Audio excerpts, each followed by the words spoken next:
ඉතින් සාමාන්‍යයෙන් මහන මැෂින් වල සම්මත උස විදිහට සම්මත වෙලා තියෙන්නේ අඟල් 27ක්.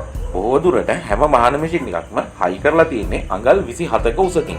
නමුත් උස අය ඉන්නවා, මිටි අය ඉන්නවා. ඉතින් ඒගොල්ලන්ට මැෂින් එක කොහෙන් හරි ගත්තාට පස්සේ හයි කරලා තියෙන්නේ අර සම්මත උස වෙන අඟල් 27ට. ඉතින් ඔබට පේනවා මේ මැෂින් එකේ කකුල් දෙක දෙපැත්තේ තියෙනවා මේ වගේ ඇන දෙකක් හෝ හතරක්. මේ වැඩේ කරන්න දෙන්නෙක් ඕනේ. තමන්ගේ උසට ගැලපෙන විදිහට මැෂින් එකේ උස අඩු කිරීම හෝ වැඩි කිරීම කරන්න පුළුවන්. දෙපැත්තේ තියෙන මේ ඇන දෙකක් හෝ හතර බුරුල් කරලා ලෑල්ල උඩට උස්සන්න පුළුවන්, පාත් කරන්න පුළුවන්. ඒ විදිහට පුළුවන් කාට හරි කෙනෙකුට අවශ්‍ය ප්‍රමාණයට මැෂින් එකේ උස හදාගන්න. පරිස්සමෙන් මේ වැඩේ කරන්න ඕනේ. අපි එන බුරුල් කරාට පස්සේ පාතට පාත් වෙන්න පුළුවන් වේගෙන් ඒක නිසා අල්ලගෙන මේ වැඩේ කරන්න. ඊට පස්සේ පුටුව ඊටාම වැදගත්. වඩාත්ම හොඳයි රෝද තියෙන ඒ වගේම උස සීරු මාරු කරන්න පුළුවන් පුටුවක් පාවිච්චි කරනවා නම්. ඒකට හේතුව තමයි අපිට සමහරක් වෙලාවට අපහසුතාවයක් ඇති වුණාම අපිට උස වෙනස් කරගන්න ඒ වගේ දේවල් කරගන්න පුළුවන්. අනිත් එක තමයි මම දැකලා තියෙන දෙයක් බොහෝ විට මහන අය තමන් මහන මැෂින් එක ගාවම තමන්ගේ අත ළඟ දුරින් තමයි තමන්ට අවශ්‍ය දේවල් ටික ඔක්කොම තියාගන්නේ. කැරගෙන්නේ නැති, හැරෙන්නේ නැති පුටුවක ඉඳගෙන අපි ඉඳගෙන ඉන්න විදිහටම වම් පැත්තට හෝ දකුණු පැත්තට හෝ පිටිපස්සට හැරිලා ඒ තියෙන දේවල් ගන්න හදනවා. එහෙම නැත්නම් ඕලොක් මැෂින් එකත් ළඟ තියාගෙන වම් පැත්තට හෝ දකුණු පැත්තට නැමිලා, ඇඹරිලා ඕලොක් කරගන්න උත්සාහ කරනවා. ඉතින් එතකොට කොන්ද ඇඹරීමකට ලක් වෙලා කොන්දේ අමාරු ඇති වෙනවා. ඉතින් ඒකට හොඳම විසඳුම තමයි කැරකෙන පුටුවක් පාවිච්චි කරන එක. මෙතන තියෙන අනිත් වැදගත් දේ තමයි අපිට මේ පුටුව ඇඩ්ජස්ට් කරගන්න පුළුවන්. උස අඩු වැඩි කරගන්න පුළුවන්. එතකොට අපි දැන් මැෂින් එක අපේ උසට හරියන විදිහට හදාගත්තා. ඊට පස්සේ අපි පුටුවෙන් මැෂින් එකට එක්ක පහසු විදිහට පුටුව අපිට අවශ්‍ය උසට හදාගන්න පුළුවන්. මේ පුටුව තෝරාගන්නකොට බොහෝ දෙනෙක් කරන දෙයක් තමයි කුෂන් එකක් තියෙන පුටුවක් පාවිච්චි කරනවා. රෝද තියෙන ඇඩ්ජස්ට් කරන්න පුළුවන් පුටුවක් කුෂන් එකක් තියෙනවා. කුෂන් එකක් තියෙන පුටුවක් පාවිච්චි කරන්න එපා මෙතනදී. මොකද මම බොහෝ විට දැකලා තියෙනවා කුෂන් එකක් තියෙන පුටුවක ඉඳගත්තාම අපිට ඒක පහසුයි කියලා දැනුණට අපේ පාද නිවැරදි ඉරියව්වට එන්නේ නැහැ. අපි තද මතු පිටක් තියෙන පුටුවක ඉඳගෙන ඉන්නකොට අපිට යම්කිසි අපහසුතාවයක් දැනුණට නමුත් දීර්ඝකාලීනව ස්නායු තෙරපුමක් වගේ දෙයක් ඇති වෙන්නේ නැහැ. මාංශපේශී ඇඹරීමකට ලක් වෙන්නේත් නැහැ. ඒක නිසා කුෂන් එකක් තියෙන එකකදී නිවැරදි ඉරියව්වට එන්න බැරි නිසා කුෂන් තියෙන පුටු පාවිච්චි කරන්න එපා. කුෂන් එකක් නැති රෝද තියෙන ඇඩ්ජස්ට් කරන්න පුළුවන් පුටුවක් තෝරාගන්න. ඒ තරම් ලොකු මුදලක් වෙන්නේ නැහැ. අපිට යම්කිසි අපහසුතාවයක් ඇති කරගෙන ඒ වෙනුවෙන් මුදල් වැය කරනට වඩා මේ වගේ පුටුවක් ගන්න එක ලොකු පහසුවක්. ඇඩ්ජස්ට් කරගන්න පුළුවන් පුටුවක අපි මැෂින් එකේ ස්ටෑන්ඩ් එක අපිට ඕන උසට ඇඩ්ජස්ට් කරගන්නවා. ඊට පස්සේ පුටුව අපිට ඕන විදිහට ඇඩ්ජස්ට් කරගන්නවා. ඊට පස්සේ මම ගොඩක් වෙලාවට දැක්ක දෙයක් තමයි වමට හෝ දකුණට බර වෙලා ඉඳ ගන්නවා. එහෙම ඉඳ ගන්න එපා. ඉඳ ගන්න ඕනේ අපේ නහය ඉදිකටුවට කෙලින් හිටින විදිහට. අපේ නහය ඉදිකටුවට කෙලින් හිටින විදිහට ඉඳගෙන අපි ඉඳගත්තාම අපි වැලමිට නමලා අත් දෙක මැෂින් එක උඩින් තියපුවාම අපේ අත් දෙක පොළොවට සමාන්තරව තියෙන්න ඕනේ. අත් දෙකේ උඩ කොටස පොළොවට සමාන්තරව කෙලින්ම පහළටත් අපිට මැෂින් ලෑල්ල උඩින් අපේ වැලමිට ගාවින් අත නවමලා මේ සුඩින් තිබ්බහම හරියටම පොළොවට සමාන්තරව අත තියෙන්න ඕනේ. මම හිතන්නේ ඔබට මම කියන එක පැහැදිලි. අතේ උඩ කොටස පොළොවට ලම්බකව තියෙන්න ඕනේ. අතේ වැලමිටින් පහළ කොටස මැෂින් ලෑල්ල උඩින් අපි තිබ්බහම හරියටම පොළොවට සමාන්තරව තියෙන්න ඕනේ. ඒ කියන්නේ වැලිමිට ගාවින් අත නැමිලා අපි මේසේ උඩ අත තිබ්බහම අංශක 90කට අත නැමිලා තියෙන්න ඕනේ. ඒක තමයි නිවැරදි උස. කිසිම ගැටලුවක් ඇති වෙන්නේ නැතුව අපිට වැඩ කරන්න පුළුවන්. අපි අත වැලිමිට ගාවින් නමලා මේ සුඩින් තිබ්බහම අත පොළොවට සමාන්තරව අතේ පහළ කොටසත් අතේ උඩ කොටස පොළොවට ලම්බකවත් අංශක 90කට තියෙනවා. ඊට පස්සේ පැඩල් එක මේක ඉතාමත්ම වැදගත්. ඔබ දැන් මේ වීඩියෝ එක බලන ගමන් විලුඹෙන් ඔබේ පාදයේ යට කොටස විලුඹෙන් උපරිම උඩටත් උපරිම පහතටත් නමලා බලන්න. කොතරම් අපහසුවක් දැනෙනවද? කරලා බලන්න. පහළට සහ ඉහළට නමලා බලන්න. ලොකු වේදනාවක් දැනෙනව නේද? උපරිම උඩ නමනකොට. ඒ වගේම පහළට නමලා බලන්න.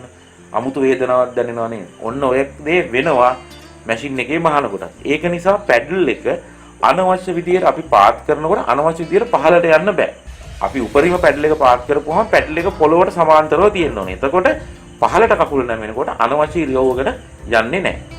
ඒ වගේම තමයි අපි ඉහළට ආපුවාම අනවශ්‍ය විදියට කකුල ඉහළට එස වෙන්නත් බෑ. සාමාන්‍යයෙන් අංශක 35ක විතර ආනතියකින් පැඩල් එක හයි වුණා නම් හරි. මේක අපිට ඇඩ්ජස්ට් කරගන්න පුළුවන්. අපි පැඩල් එක හයි කරලා තියෙන මෝටර් එක සම්බන්ධ කරලා තියෙන කූර අපිට සීරු මාරු කරලා පහළට පාගනකොට පොළොවට සමාන්තරව පැඩල් එක හිටින විදිහට ඉහළට ආපුවාම අංශක 35ක විතර වගේ ආනතියකට තියෙන විදිහට හදා ගන්න පුළුවන්. එතකොට මේ විදිහට ඇඩ්ජස්ට් කරපුවාම ඔබට කකුලට කිසිම අපහසුාවක් දැනෙන්නෙත් නැහැ.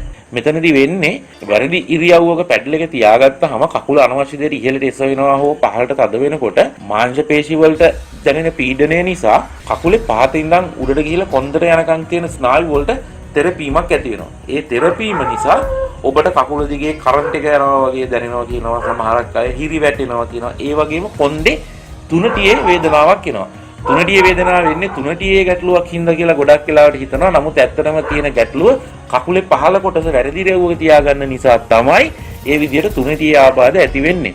ඉතින් අර කකුල දිගේ කරන්ට් එක යනවා වගේ ප්‍රශ්නේ ඇති වෙන්නේ නැහැ. නිවැරදි විදිහට පැඩල් එක ඇඩ්ජස්ට් කරලා හදාගත්තොත්. ඊළඟට තමයි ෆුට් ලිෆ්ටර් එක. අපි ෆුට් එක උස්සනකොට අපිට කකුලට දැඩි විදිහට පීඩනයක් දැනෙන්න බෑ. බොහොම පහසුවෙන් තල්ලු වෙන්න ඕනේ. ඒ වගේම තමයි දැන් මෙතන ඔබට පේනවා පුටුවේ ඉඳගත්තාම කකුල ඉනේ ඉඳන් දන හිසට යනකම් කොටස පහතට හෝ ඉහළට ඉස්සිලා නැහැ. හරියටම පොළොවට සමාන්තරව තියෙන්නේ.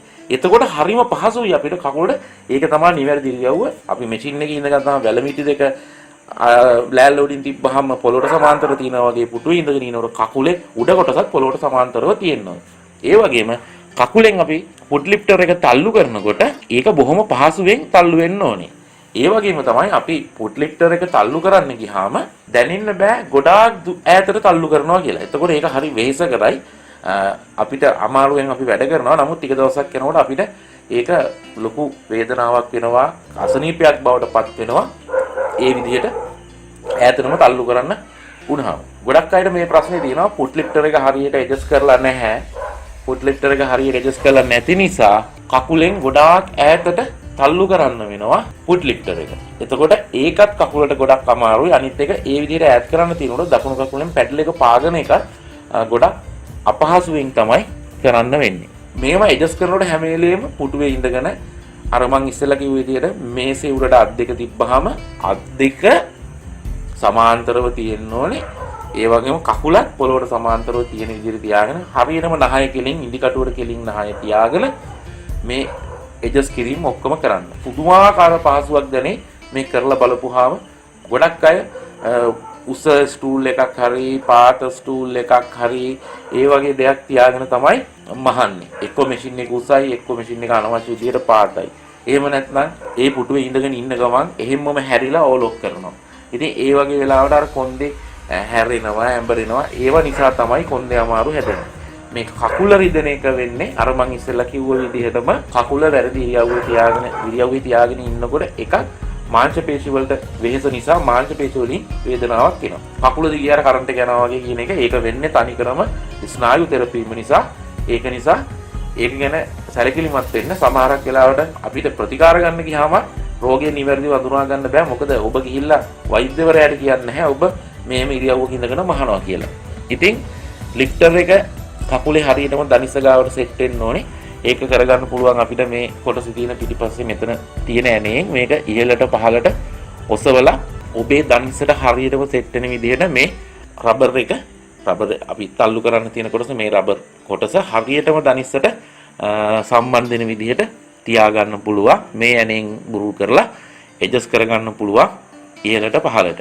අපහසුයක් නැහැ. දැන් අමහමහ ඉන්නකොට ලිෆ්ටර් එක ගැන හැම වෙලේම අවධානය යොමු කරන්න අවශ්‍ය නැහැ. හරියටම දනිස්ස ගාවට හරියටම දනිස්ස ඉස්සරහට මේ රබර් එක සෙට් කරලා තියාගත්තාම බොහොම පහසුවෙන් දකුණට තල්ලු කරන්න පුළුවන්.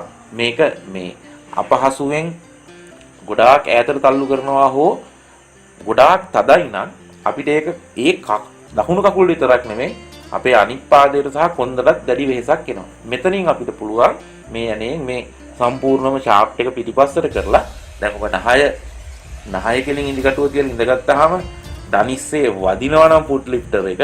එතකොට ඔබට තේරෙන්නේ නැතුව මහනවා නම් මහනකොට ෆුට් ලිෆ්ටරේ ඉස්සිලා නූල් බුරුල් වෙන්න පුළුවන්. මොකද ෆුට් ලිෆ්ටරේ ඉස්සනකොට මැෂින් එකේ නූල් බුරුල් වෙනවා. ඒක අපිට ෆුට් එක උස්සල ඉවර වෙලා එළියට රෙද්ද ගන්නකොට පහසු වෙන්න තමයි ඒක තියෙන්නේ. නමුත් නොදිරත්කමින් මහනකොට පුට් එක ඉස්සෙනවා නම් නූල් බුරුල් වෙන්න පුළුවන්. ඒක නිසා මෙතනින් ඇඩ්ජස්ට් කරලා පිටිපස්සට කරලා පහසු විදිහට තියාගන්න පුළුවන්. දනිස් දෙකම හොඳට ඈඩ් කරලා කකුල් දෙක හොඳට ඈඩ් කරලා ඉඳගෙන ඉන්න පුළුවන් විදිහට මේක ඇඩ්ජස්ට් කරගන්න පුළුවන්. මේ පාත තියෙන ඇනෙන් සහ උඩ තියෙන ඇනෙන් දෙකෙන්ම පුළුවන් ඔබට මේ ඇනෙන් පුළුවන් ෂාෆ්ට් එක තල්ලු කරන්න. සම්පූර්ණම කොටස පුළුවන් මේකට උඩින් තියෙන ඇනේ දකුණු පැත්තට මෙන්න මේ ඇනේ දකුණු පැත්තට තල්ලු කරන්න. ඉතින් ওই විදිහට ෆුට් ලිෆ්ටර් එක ඇඩ්ජස්ට් කරගන්න පුළුවන්. මේ උස හරියට හදාගත්තත් ෆුට් ලිෆ්ටර් ඇඩ්ජස්ට් කරගත්තත් හොඳට මතක තියාගන්න ඉඳගෙන වැඩ කරන ගමන් ඈත පේන තැනක මැෂින් එක තියාගන්න. එතකොට ඔබට බෙල්ල වේදනාවක් නැති වෙන්නේ නැහැ. ඒක ළඟ බලාගෙන වේගින් වැඩ කරන ඉදිකටු දිහා බලාගෙන ඉඳලා ඈත බලනකොට ඔබට බෙල්ල වේදනාවක් නැති කරගන්න පුළුවන්. විනාඩි 15කට විතර සැරයක් ඈත දෙයක් දිහා බලන්න. ජනේලයක් ගාව මැෂින් එක තියාගන්නවා නම් ගොඩක් හොඳයි. ඇස් වලටත් හොඳයි, බෙල්ලටත් හොඳයි. මේකේ ෆුට් ලිෆ්ටර් එකේ ලොකු ප්ලේ එකක් තියෙනවා. ඒ කියන්නේ ෆුට් එක උස්සන්න ගොඩාක් තල්ලු කරන්න වෙනවා නම් මෙන්න මේ ඇනේ ඇඩ්ජස්ට් කරලා ඔබට පුළුවන් ඒක අඩු වැඩි කරගන්න. මේ ඇනේ උඩට ගන්නකොට ෆුට් ලිෆ්ටර් එකේ ප්‍රී ප්ලේ එක, ඒ කියන්නේ ඉස්සෙන්නේ නැතුව නිකන් ටිකක් දුර ගිහිල්ලා ඉස්සෙනවා නම් අපිට පුළුවන් මේක ඇඩ්ජස්ට් කරලා ඒ ඇනේ ඇඩ්ජස්ට් කරලා ගානට ඔයයි කකුල ගාවට ඇඩ්ජස්ට් කරලා ඊට පස්සේ ෆුට් ලිෆ්ටර් එකේ රබර් එක ඔයයි කකුල ගාවට ලිවර් එකෙන් තල්ලු කරලා ගානට සෙට් කරගන්න. අනිත් පැත්තේ තියෙනවා ඇනේ. ඒ ඇනේන් ඔබට පුළුවන් පුට් එක උඩට ඉස්සෙන එක සීරු මාරු කරන්න. මොකද අනවශ්‍ය විදිහට පුට් එක උඩට ඉස්සුනොත් නීඩල් බාර් එකේ වදින්න පුළුවන් සහ ඒක ඕනට වැඩිය පුට් එක ඉස්සෙන එකත් කරදරයක්. තමන්ට පහසු ප්‍රමාණයට අවශ්‍ය ප්‍රමාණයට විතරක් ඉස්සෙන විදිහට තියාගන්න එක ඔබට ලොකු පහසුවක් වෙයි. ඒ වගේම තමයි ඒකත් එක්කම යට තියෙන ඇනේ. ඒ ඇනෙන් අපිට පුළුවන් මේ ෂාෆ්ට් එක බුරුල් වෙනවා නම් මේක නිතරම වෙන දෙයක්. පුට් එක හරියට ඉස්සෙන්නේ නැතුව කියලා අපහසුතාවයටපත් වෙනවා. ඒ අපහසුතාවයටපත් වෙන හේතුව තමයි ෆුට් ලිෆ්ටර් එකේ ඔය මේ ෂාෆ්ට් එකේ තියෙන යට තියෙන ඇනේ අන්න ඒ ඇනේ හරියට තද වෙලා නැති නිසා. ඉතින් අපිට ඒ ඇනේ තද කරලා පුළුවන් ඒ අපහසුතාවයත් නැති කරගන්න. අපිට පෙන්වන්න බෑ මෙන්න මේ විදිහට තිබුණොත් හරියි කියලා. එක එක්කෙනාගේ උසානුව තමයි අපිට ඇඩ්ජස්ට් කරගන්න වෙන්නේ. ඉතින් මේක කරලා බලන්න. ඕගලන්ට ඇත්තටම කකුල් වල මන් දන්නවා මහානායට කකුල් වල කොන්දේ බෙල්ලේ වේදනාවක් තියෙනවා. ඇස් වල ප්‍රශ්න තියෙනවා. මේ හැම දෙයකම හේතුව තමයි වැරදි ඉරියව්ව.